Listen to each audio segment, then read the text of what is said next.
Welcome and hello to everyone. I'm grateful to be here with you today and to share about a topic I'm truly passionate about.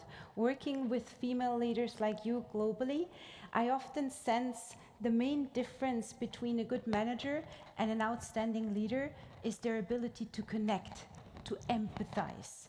And in a world where artificial intelligence is gaining territory by the second, I believe this skill is getting more and more important.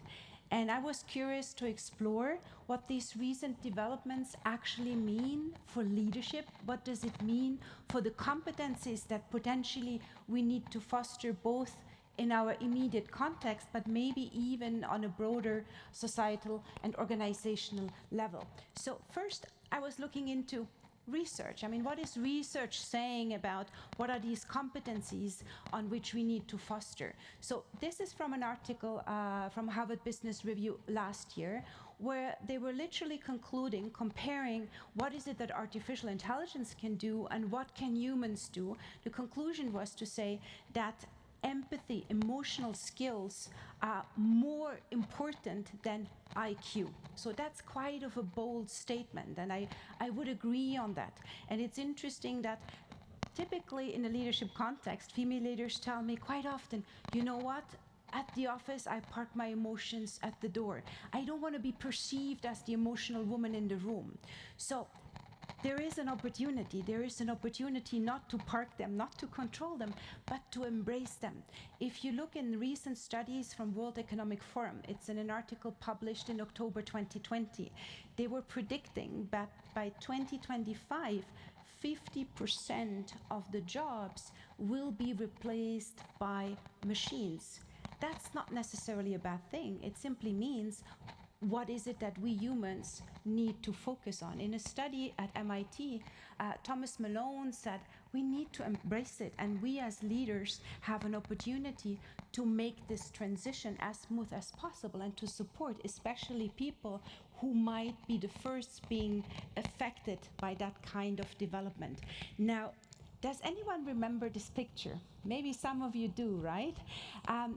I'm sharing this picture with you because it's a wonderful illustration how powerful our emotional brain is. Because at the current stage, artificial intelligence is not feeling anything.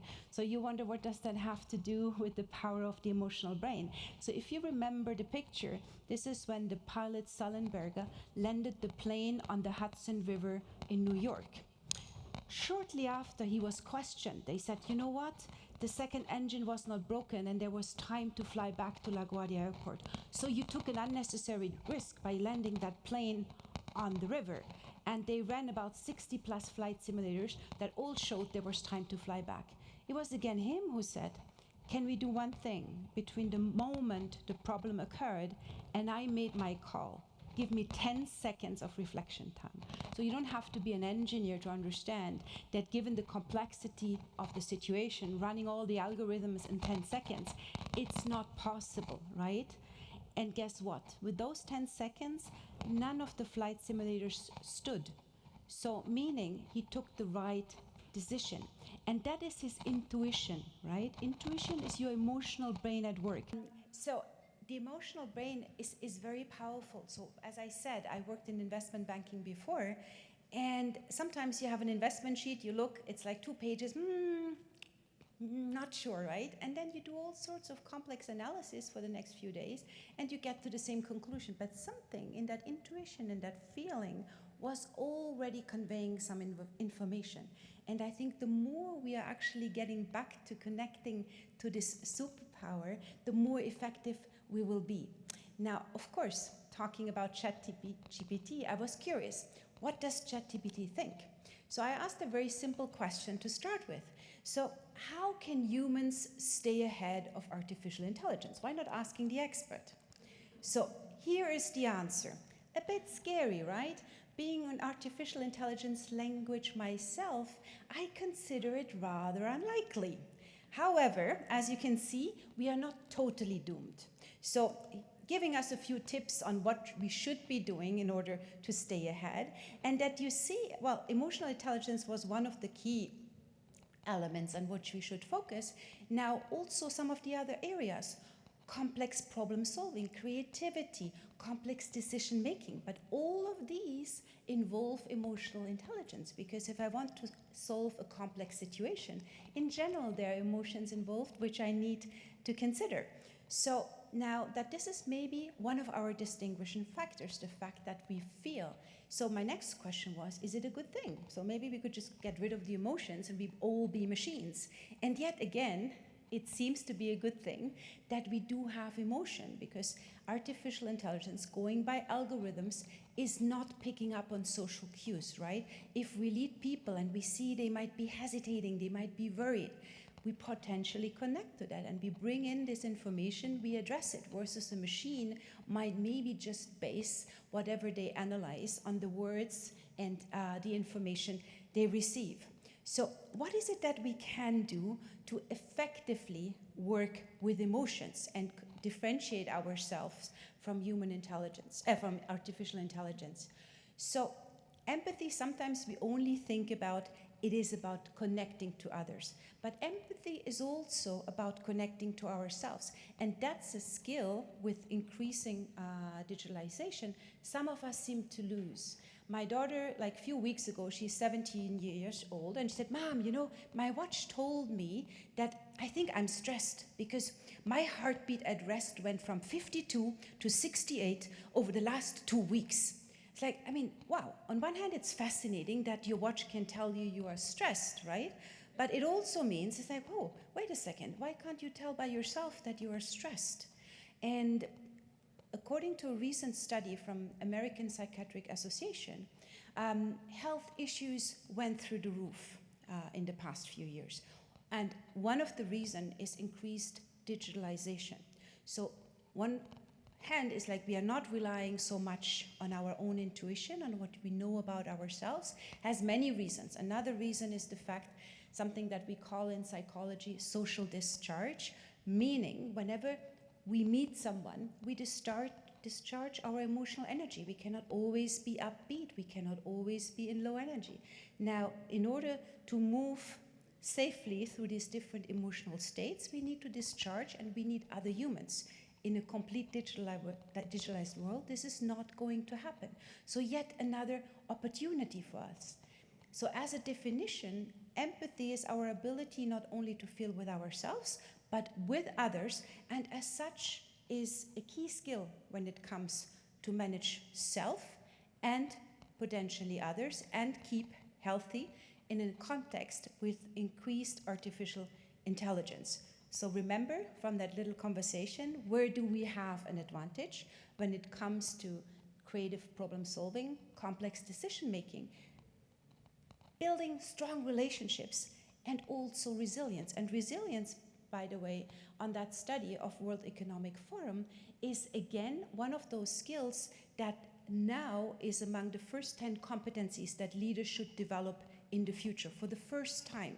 There's resilience, there's also complex problem solving. So also these competencies on which we need to focus are strongly influenced by those most recent developments.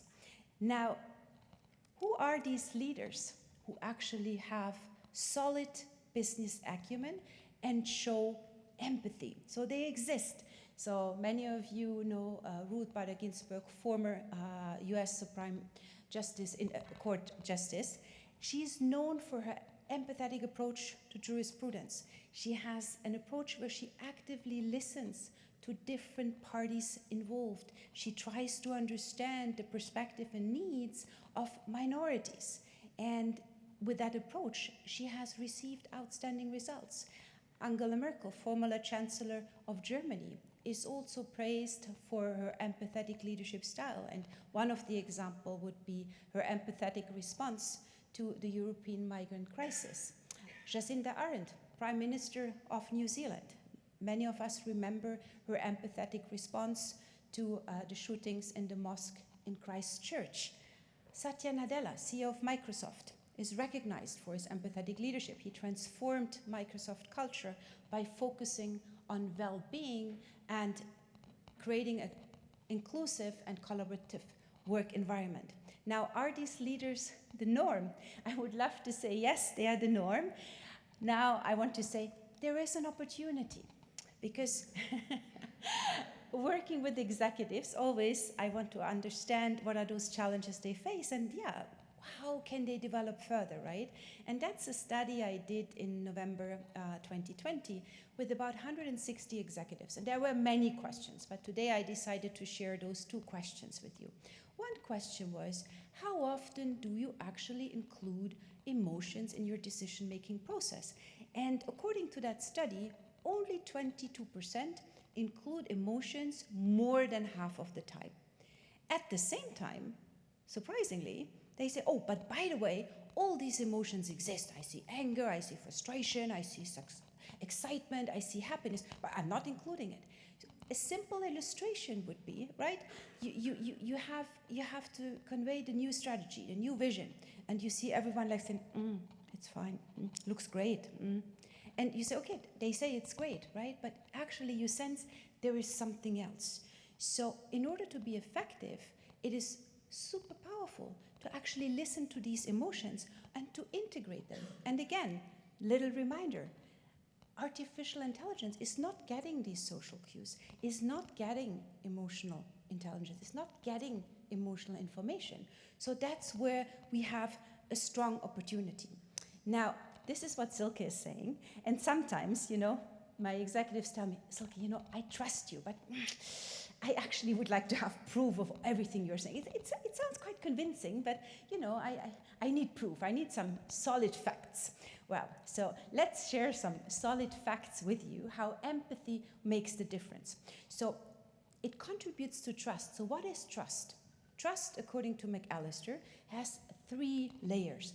We have what we call cognitive trust. So that's your expertise, that's your background, that's your education. So yeah, looking at all of that CV thing, it's like, I think I trust you on a cognitive level. Rational is first layer. Second layer is behavioral. It's like, I do what I say. Well, actually, you need my help. I will support you with this project. And I do it. So I back it up with concrete behavior. And the last element is emotional trust. And emotional trust is how we connect on an emotional level, how empathetically we are with each other. And emotional trust, that you build through empathy. So yet another piece of research from my own research is a leader who is able to show empathy will raise the level of perceived emotional trust. If I perceive emotional trust in the relationship, then I will also feel safe, comfortable. That is very important when you work with teams, is to say, I know you explained this to me already once. Can you explain it one more time? Not being afraid of feeling stupid. You better be aware if people are not convinced or if they have any concerns, right? So you want to create a safe environment. It is also about your communication. So that's an interesting link. Why would that be? Well, actually, if you address things they don't say but that you see, that is a fact. You seem to be worried. Can you tell me more about it? What affected you in the conversation? What happened in the meeting? So these are things that are directly influenced by a leader showing empathy. And the last one is about genuineness, authenticity. Because in order to feel with someone, I need to be able to generate that feeling within myself. So means I have to be vulnerable as a leader. So, and that is a genuine feeling in that situation. Now, bringing it all together, I was thinking of a book that I read when I was a teenager called The Mists of Avalon. And it describes the legend of King Arthur in a way where you have 2 worlds. You have the mundane world of the king, the ladies, and the knights. And on the other side, you have the island of Avalon. And Avalon is an island where you have the priestesses, the goddess, and they own the wisdom. Now, because it's a little bit mythical, the world disappears in the mist, disappears in the fog. So Avalon over time is disappearing in the fog. And somehow I think it's a metaphor for what's happening to us right now. We praise the existence of technology, of the digital world, and somehow what makes us special, what is our wisdom, is disappearing in the fog. And that is where I see the opportunity in the future, which means that potentially we need to rethink on a global level, on a societal level, education system. Because if I look what my daughter does at school, it's not very different from what I did in school. Maybe there's maybe a little bit more depth, right? What she does in physics, I think, it's maybe a bit more than what I did in physics. But ultimately, the curriculum didn't change much, right? So how can we, as leaders, ensure that in schools we foster and develop these skills further? Critical thinking, emotional intelligence. I haven't seen, unfortunately, a primary school teaching emotional intelligence. So there are a lot of opportunities when it comes to changing curriculums, and that has to happen on a societal level. And of course, there's a lot we can do on individual level as well. And I'm happy to share with you in the break what you can do individually as leaders to also work on some of these skills that allow you to reconnect with your empathy. Thank you.